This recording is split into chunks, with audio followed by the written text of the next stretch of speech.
lamun di kitab dicaritakeun hiji jelema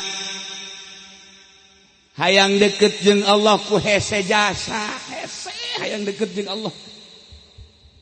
Ku baca Quran teu ngadeukeutan ka Gusti Allah kan deket ba perasaan. Ku maca sholawat can rasa deket bae ka Gusti Allah kan perasaan deket mah.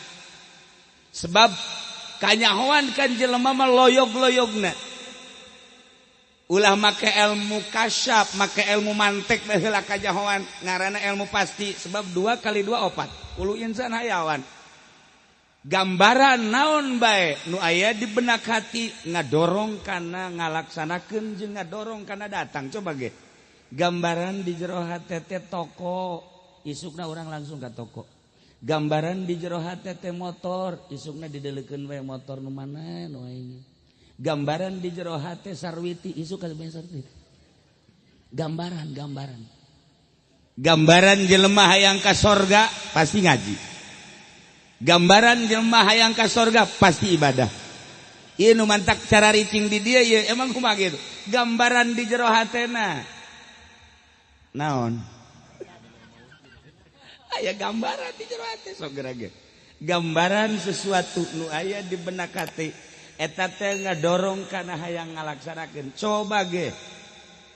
Nu mantak daraek Mas Antren aya gambaran di jero hate hayang bisa ngaji dimulai ngaji amil nasrib himah tambah deui lantaran can pati bisa ye naik jurumiyah terus sorop ngelal datang ka ngelel gambaran di jero hate teh hayang bisa ngaji alfiah neangan guruna terus gambaran-gambaran ieu lah anu ngadorong kana datang.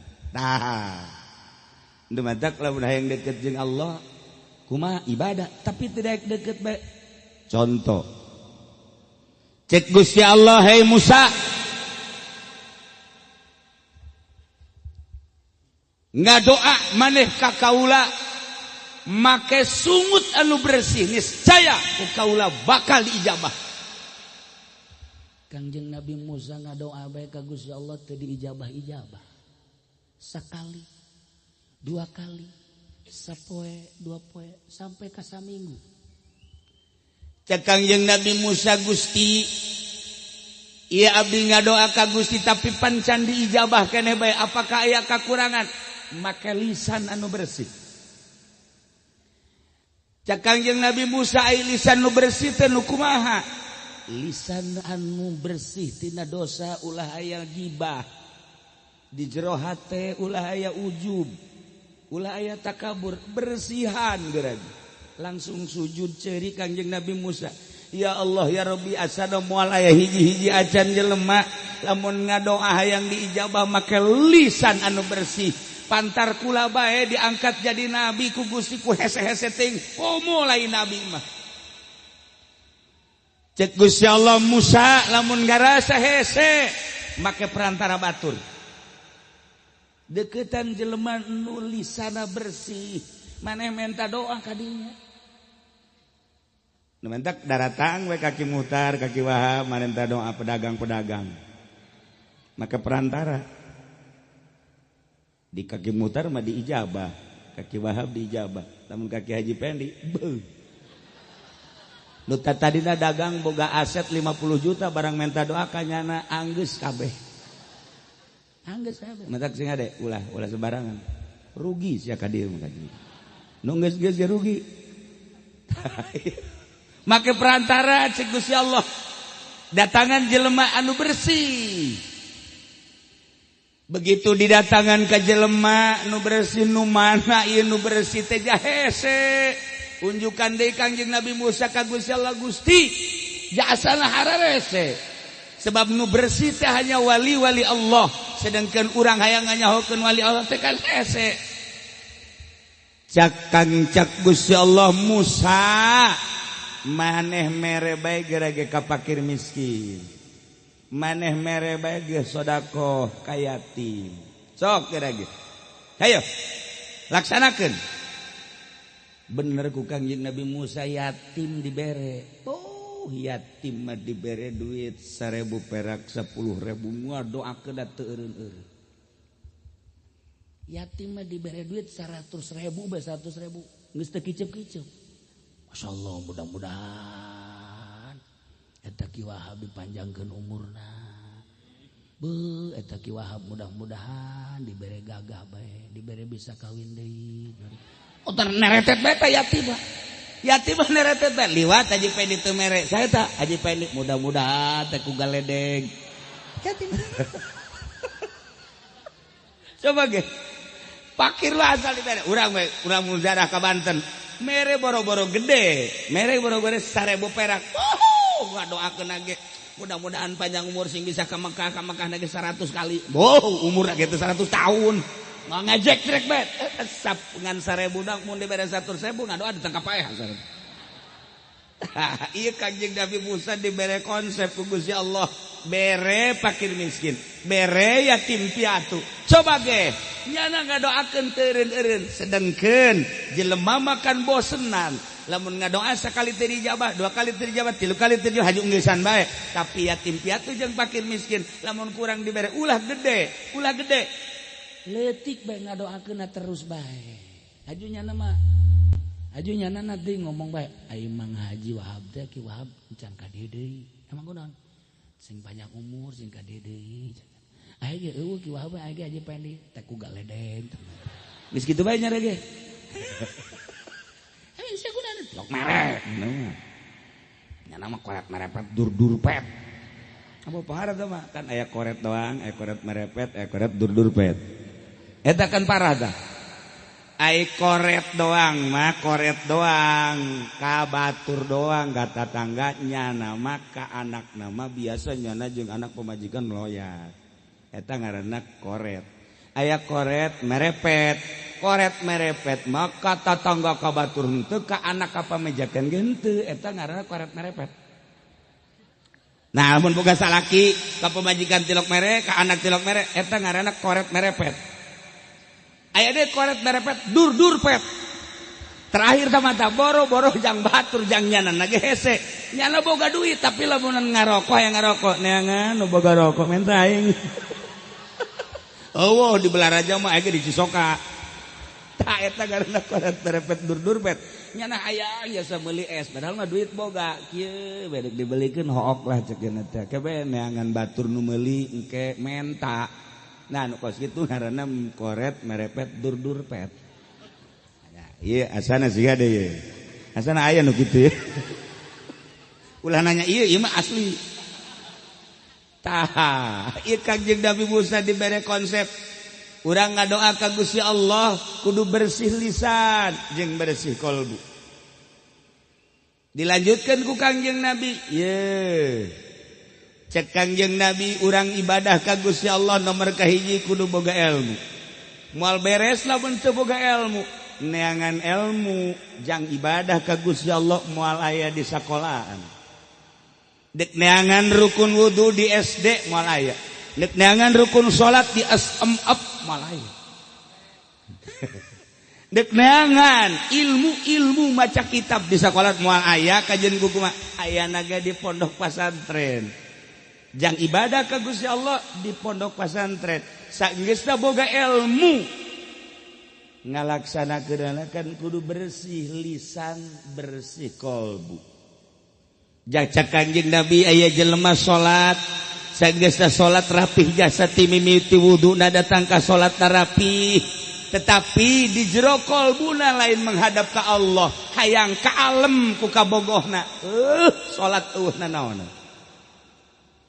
Jelema salat rapih jasa salatna mun loba jelema angel salatna tapi lamun loba jelema mah cepet jasa contohna sia ye mun salatna nya mah kos kitu lamun aya jelema duha ge 24 rakaat masyaallah tahajud ge beurang peuting asal loba jelema tapi lamun jelema tilok duha tilok tahajud ieu lain salat siksa ilmu aya ngalaksanakeunana henteu bersih kolbuna teh jadi ibadah.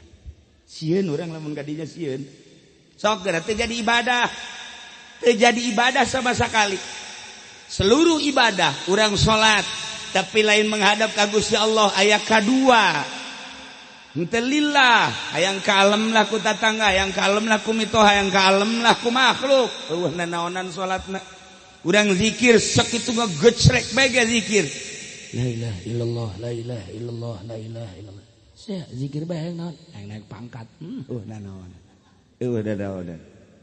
Sia maca izqala de yang naon? Melet aing. Melet satu lah kalau mau ngomong nyeri hate aing. Nanaonan paling ge situna bae meureun puyeng nu dipeletna. Dia lamun kenal lamun teu nyana nu puyeng. Cakos gitu nanaonan. Salat nanaonan lamun teu lillah. Zakat nanaonan lamun teu lillah. Haji nanaonan lamun teu lillah. Puasa nuku urang bakal dihareupan sakedeung deui teu lillah moal bisa. Malam yada qaula zur wal amala bihi, jelema nu henteu ninggalkeun ucapan jorek yakni bohong jeung pagawean anu bohong, falaisa lillah hajah, Allah teu butuheun. Karena jelema ninggalkeun dahar nginumna ngan sakadar lapar hungkul. Mantak sig hade urang tinggal sabaraha deui menurut cek ahli falak qot'i seluruh falak. Sebab 7 darjah 7 aya nu 8 darjah. Aya ge salah sahiji kitab nu genep darjah nu kamari kuku lagi dicaritakeun jatuhna adalah pada hari Sabtu ijtima'na malam Jumat. Di urang bakal aya nu puasa pa Jumat. Di urang ge bakal aya keces bae eta meureun lain kitab atawa salah ngareken. Lain itibana Jumat ngan engke itu naon ngaranna hilal nama malam Sabtu. Cek ahli falak qot'i hisab qot'i Sabtu. Adapun ru'yat tunggu pemerintah. Geus kajen teh urusan pemerintah. Urang mah ngalaksanakeun puasana sing hade sebab puasa teh tapa. Lamun urang puasana sarua jeung Kangjeng Nabi, sarua jeung para sahabat, sarua jeung para aulia Allah, engke urang dibere bobotoh. Bobotohna dibere Lailatul. Urang ge nyaho ngaran doang teh Lailatul Qadar. Nyaho ngaran doang hese mangge Lailatul Qadar teh hese. Sebab naon? Kudu tapa udah dahar tina nginum tina jima. Di samping eta horeng napaan mata, napaan celi, napaan irung, napaan sungut, napaan leungeun, napaan suku. Ulah dipake maksiat, Allah bakal mere Lailatul Qadar. Inna anzalnahu fi lailatil geus pada Arafah. Ngagenyai Lailatul Qadar teh bejana ngagenyai bejana. Mantap kula greget jasa ka Haji Pedi. Aduh, tadi ningali Lailatul Qadar di mana? Di Puri. Pas mana Lailatul Qadar di Pura? Aya awewe putih ping-pingna ngongkong. Ngagenyai kita. Atuh kolot-kolot bloon budak. Bloon ieu mah. Kos kitu Lailatul Qadar jurig teh mah. Abnormal. Ya Allah.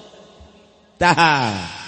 Seperti kos gitulah lumadak mimiti urang dengan ilmu jang ibadah ka Gusti Allah ayana di pondok pesantren.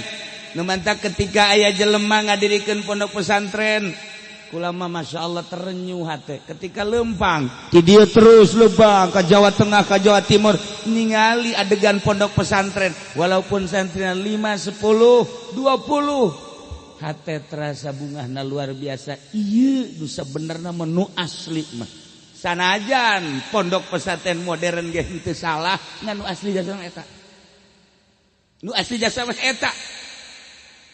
Kadeleuna mah kiai teh garala, kadeleuna mah kiai. Kiai teh lamun kapanggih jeung jelema manggihan jelema nu keur main gaplek galak kiai. Goblok teh budak gaplek malulu. Hai, menang teh sia. Menang sit aing. Tawa lain kiai tawa tas eta. Ge lain kitu atuh kiai mah. Mun bener teh teurak ditembak teh teurak ku golok. Kakarak datangan teh jelema nun main gaple. Sepak habek. galak kiai mah minimal ngomong kapanggih jeung tukang ngadu kotok ngareka kapanggih jeung nu minum jeung nu minuman galak kiai mah anu minuman galak nu mabok galak anu zinah galak anu judi galak kiai mah terusiklah jelema anu mah ngadu kotok terusiklah jelema anu mabok terusiklah jelema anu zinah tengenaheun ngadenge suara kiai tengenaheun padahal hakikat nama eta kiai teh lain sakadar nyarekan sanyarekan-nyarekana asli nama heuh sia teh ieu deuk ka neraka ulah ka neraka ayo ka dieu sia ka dieu ulah sok adu kotok beta mah ka neraka ayo jadi kiai eta sebenarnya mah galak teh ngajakan ka sorga teu kahartikan ku urang goblok teh budak endahan mabok bae eureun sia mabokna galak eta kiai padahal mah kiai subutna galak teh keur ngajakan ka sorga keur ngajakan ka sorga sia lamun ku aing diantepkeun ngan jahanam sia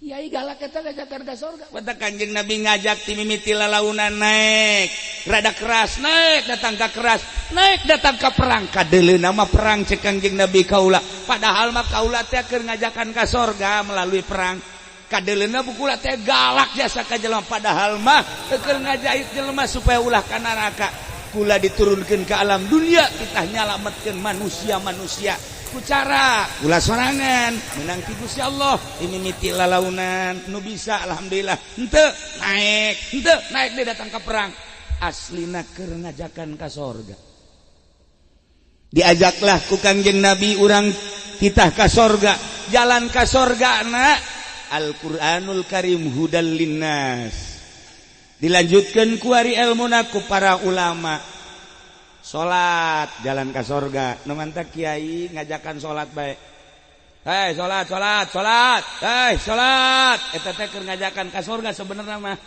hiji pendi ge di mana gitu hei salat sia salat ke masjid nyana kos gitu nyana es calo nyana mah calo salat tilok masjidnya tilok berjamaah dongeng nah Haji Pendi berjamaah salat aya nyana mah berjamaah mun jadi imam aing bagianana ngamamung ke heula aing eta kos kitu mah teu jadi ibadah jadi jahanam rek mun hayang nilai sosok jahanam ieu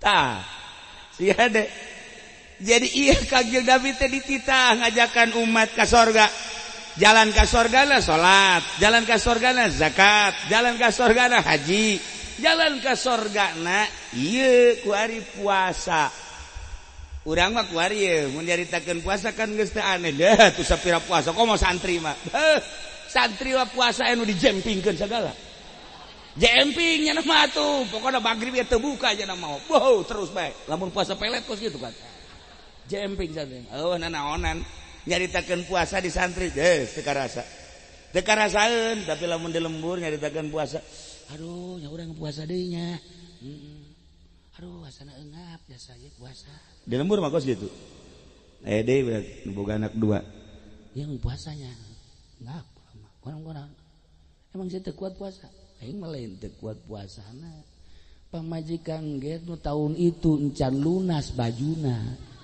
ieu ku dek puasa deui pasti geridit deui kan puyeng aing ka pamajikan aing tah eta kos kitu tah puasa jadi indikator bersihkeun puasa do batak hutang-hutang nu keur ieu hutang-hutang nu keur ieu pamajikan nu encan lunas-lunaskeun ku ari abe engke ngamimitian deui hampang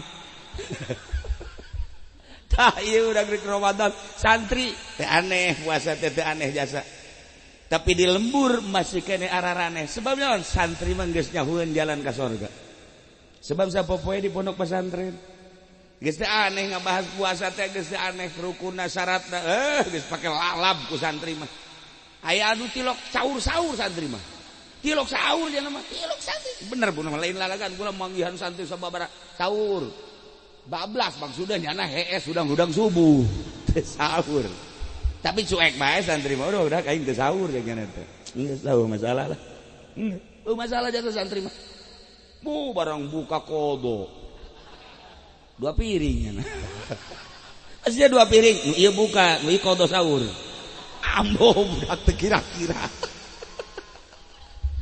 Tah ieu puasa teh ya tapa jalan ka sorga. Nu mantak aya puasa urang mah umum ngaranna ngan sakadar teu dahar teu nginum teu jima. Tapi ai ceuli mah ngadenge musik terus bae, mata mah neulekeun barang haram terus bae, ngomong kadang-kadang ngocoblak bae terus bae. Nah ieu mah puasa nu kos kieu hampir dikhawatirkeun. Ja puasa asli nama apa? La taj'alan ramadhana syahra fukahatin, ulah dianggap ulah dijadikeun Ramadan teh bulan ngeuneunahan hatta tuqaddu bil jamili fununu. Sehingga diaya-ayakeun kahirupan kadaharan jeung inuman nu jamil nu ngeunah. Nah ieu puasa nu kos kieu hampir teu ditarima, hampir. Masyaallah, mangkana urang kitu kabehan. Nah, turutan urang para wali Allah komo ka Kanjeng Nabi mah geus urang nginumna ge geus ala kadar bae. Ke dahar nage ala kadar bae. Komo mun aya korma mah korma hiji cukup aju ka masjid mah hantep. Tuh. Kege aya ge di Cisoka ge. Masih ka masjid heula. Menurutan Kangjeng Nabi. Kunaon? Sasiripit, dua siripit korma hiji. Mah korma eueuh ge jambu. Jamu hiji. Isukna kitu deui, si mah hebat amat. Lain hebat aing teu gableg naon goblok. Gak hebat, tapi hebat kan gitu. Lamun jelema teu boga naon, daharna kos kitu barang daharna bukana. Hebat mah hebat, ngan kurang hebat. Hebat mah hebat, ngan kurang pati hebat. Nu hebat mah kolak aya, kopi aya, susu aya, es aya, rujak aya. Tapi nyana tetep bae nginumna ngan seukur cai putih 3 legut. Ieu ditinggalkeun ku nya salat magrib. Manta sholat dihajar. Atuh keneh-keneh tambah sarua bae tambah. Tah, ieu ulah. Sebab tapa. Nah, ieu keur carita ahli-ahli Allah di bulan Ramadan teh tapa. Geus urang lamun nyaritakeun kiai anu marareunang Lailatul Qadar teu kudu dicaritakeun komo Buya Cidahu. Almarhum guru urang ge dici naon kitu ngaranna Abah Ucu aya bisik-bisikna Abah Kula masyaallah.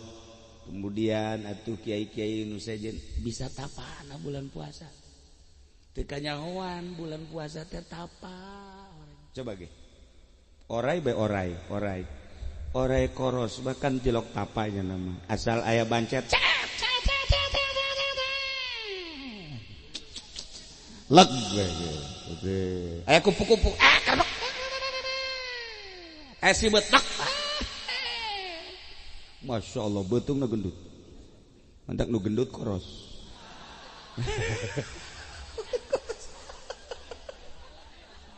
aya bae suku jelema ya kujada digegel dikencengkeun euy orah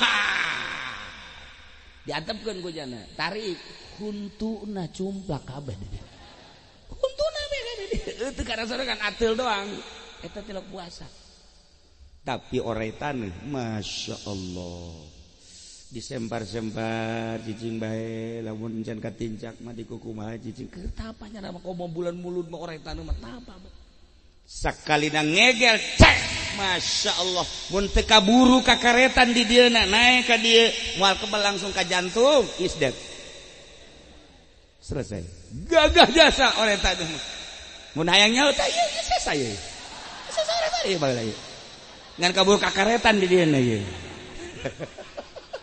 sore tadi berarti lamun nyaritakeun kos kitu teh aya bukti. Nah iyalah nu sok tapa mah kiai kanyahoan nu sok tapa jeung nu henteu tapa lain kanyahoan dina naonna efek hikmahna bakal timbul hikmahna. Sebab ilmu alfiyah mah akur, ilmu fatul muin akur, ilmu tasawufna dina kitab nama sakadar ilmiah mah akur bae. Ilmu naon tafsir akur, hadis akur eta keneh kitab nama. Kurang diaji eta keneh tapi beda.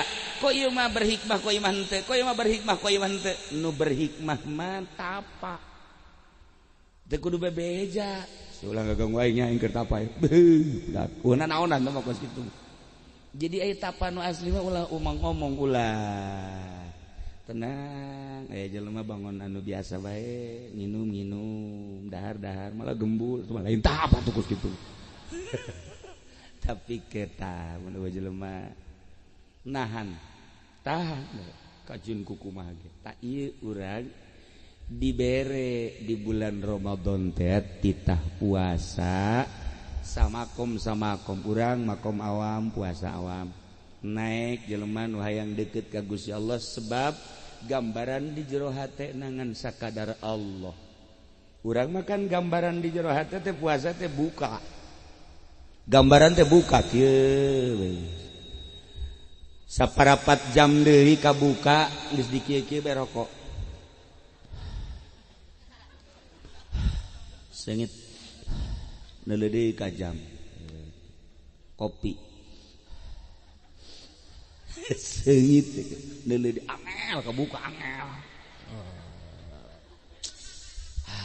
geus di deuleuh deui punyana tuh lalai geus kaluar teh can lalai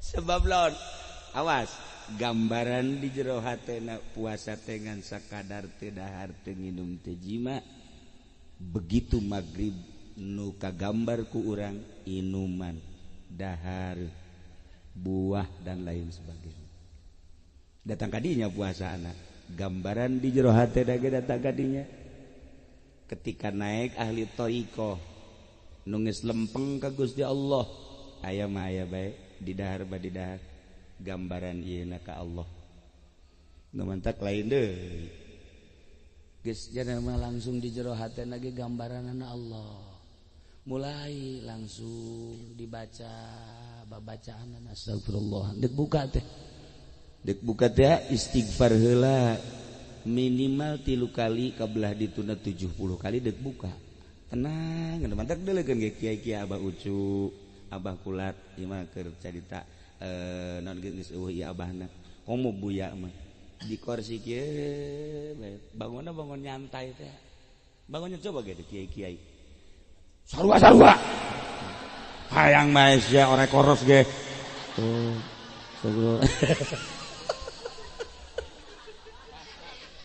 bangun nyantai tapi lamun aya anak cilok nyirikeun mun aya anak ditanya biasa kan lamun kebal tak anak diuknya pindah api-api embung kaganggu ke diuk deui henteu awas ya kan itu abah keur ibadah sabokos kitu jasa jadi jelema moal ka anak ge teu kanyahoan anak mun aya anak dinya ditanya anu ieu nya ditekeun jelema gede ieu beres angel we ta anak dirinya api-api nyidu ke slek di mana deui henteu ieu mah lain abah lagi baca Quran sono dulu dah ya ini baru dapat semikro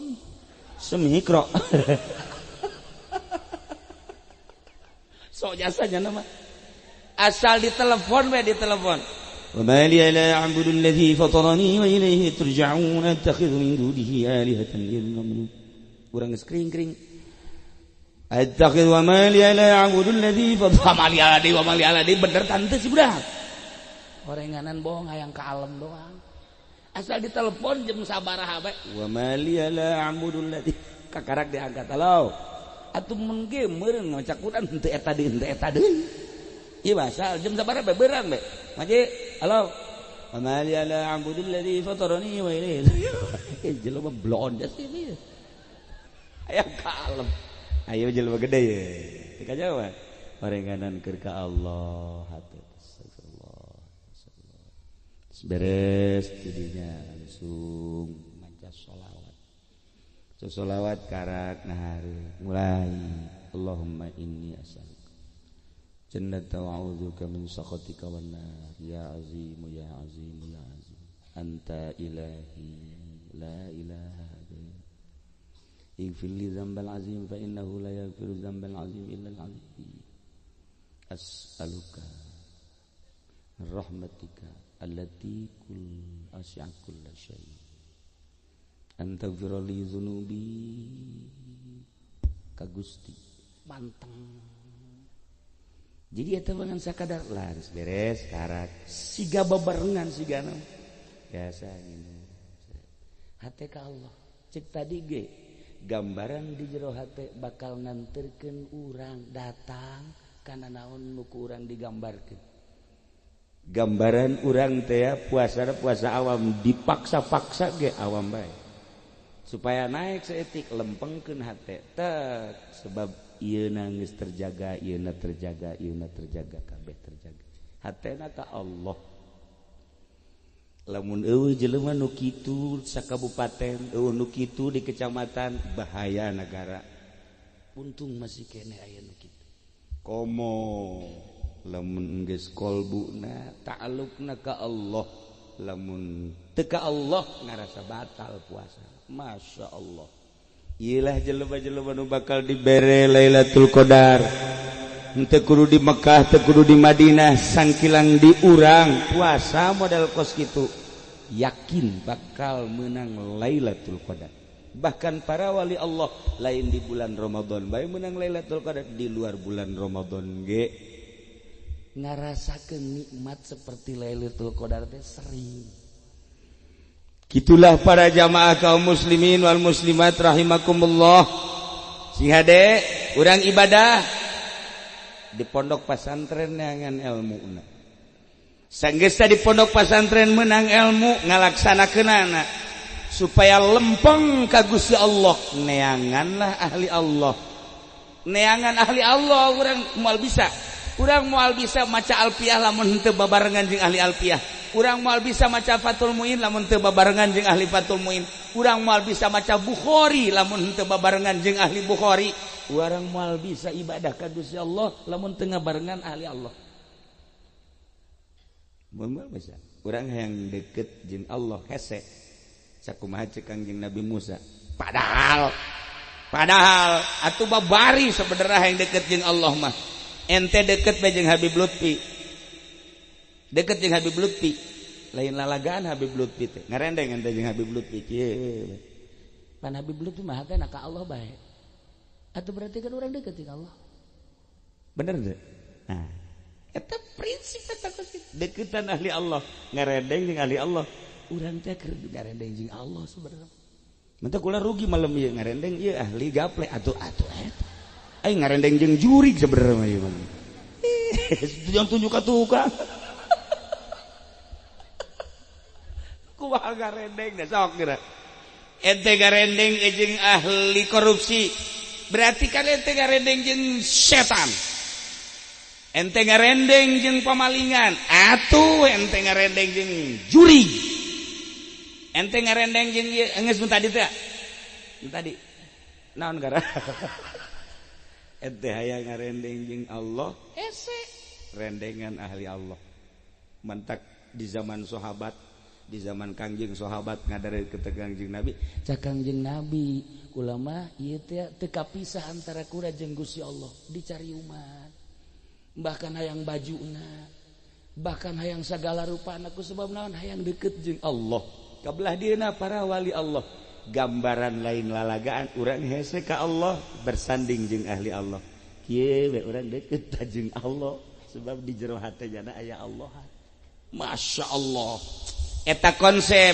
urang hayang bisa geura geus sapoe dua poe bareng jeung ahli Allah bakal kena faed urang kabeleteran lain deui rarasaan sebab aya nur ilahi urang deket jeung cai kapetelan cai tiis bae mah aya kapetelan urang jeung entuk jeung minyak kapetelan minyak jeung ahli Allah moal kudu kebal 1 menit 2 menit sajam 2 jam bakal terasa ka urang sinar ilahi sebab naon di matana aya Allahan di celina aya Allahan di leungeunna aya Allahan di irungna aya Allahan Allah eta teh ya sinar-sinarna bakal nyulusup ka urang kitulah para jamaah kaum muslimin wal muslimat rahimakumullah teangan ilmu di pondok pesantren jang bekal hirup ka Gusti Allah, naon hartina boga banda loba aya di akhirat bakal disiksa, naon hartina boga jabatan anu luhur di dunia di akhirat bakal disiksa. Eueuhna naonan sebenarnya di bos-bos, di bapak-bapak, di komandan-komandan di dunia, aya di akhirat horenganan di beulem nanaonan. Tayangan ilmu ieu pondok pesantren supaya nyaho bag-bagan ibadah. Geus nyaho takribna riyadna fatul muinna kabelah dituna jang makena encan meujeuhna lamun encan ikhlas. Tayangan ahli Allah teh ahli ikhlas. Jeleba lamun geus ikhlas biasana loba lalagaan. Gimana bae? Justru waliullah eueuh teu lalagaan kabeh. Sok geura kabeh kitab-kitab teh lalagaan malulu. Lamun euker nyaritakeun ka Allahna tegas geus jadina kabeh ge kitu. Eueuh nun teu lalagan. Gus Dur nyelenehna lain lalagan. Kuari Habib Lutfi pohara jasa. Habib Ja'far mah komo. Mun kapanggih jeung Habib Ja'far urang mah belu malah mah mun teu nyaho mah. Tapi lamun geus nyaho masyaallah jeung Habib anu lain sering lalagaan. Atuh emang abuyan teu lalagan jasa. Komo Abah Ucu banjing kula asal datang. Asal datang pula kata kadeuleung ngejebi na bae tah lalagaan kan ngaranna terus sebab naon zahirna geus teu dianggap batinna ka Gusti Allah sebab naon zahir mah dibagus-bagus ge urang salat rapih tapi batinna teu ka Allah teu jadi salat tetapi jelema salat puluya-puluya misalna tapi batinna ka Allah jadi. Gitulah coba teh agan ahli Allah deketan supaya orang bisa ikhlas. Lamun geus bisa ikhlas bakal nikmat. Maca Quran bakal nikmat lain makhraj jeung suara. Tapi aya energi anu hese dicaritakeunana. Ketika orang geus bisa ikhlas salat hayang deui lain hayang kalem ku sasa hayang kalem ku Allah.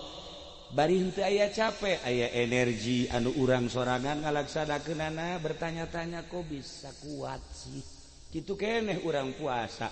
Lamun geus bisa ikhlas bakal aya energi, nikmat, ngeunah luar biasa. Kitulah ahli-ahli Allah nu mantak dingaranan Habibullah kakasih Allah sebab pikiranana geus ka Allah